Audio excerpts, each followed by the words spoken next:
peste na yan.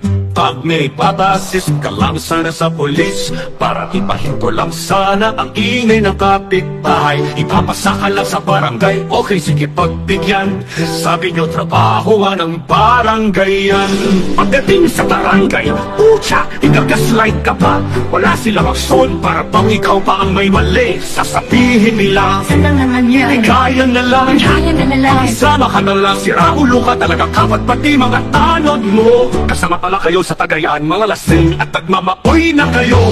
Karamihan sa pulis, saka lang sila kikilos. Pag may kasulti na, parang kagaya lang sila ng mga pulis. Patula sa pelikula, saka darating kapag tapos na ang bakbakan at may patay na mga walang silbi. Akting mo yung kapitbahay, walang hiyang katuwiran. Kung ayaw nyo ng ingay sa bundok ko sa sementeryo, kayo tumira. Ganun, eto sagot ko sa inyo, diretso na kayo sa impyerno. Di na kayo ng puwisto nyo doon, kasama ng mga demonyo.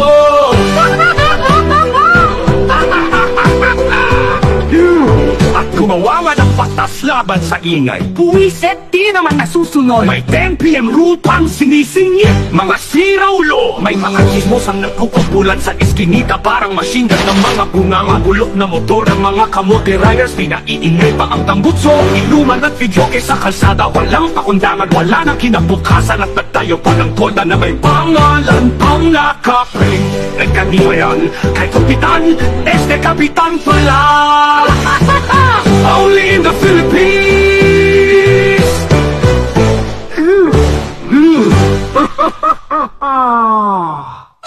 Bahala kayo dyan. Hindi pwedeng ipahinto ang ingay dahil wala pang alas 10. Only in the Philippines.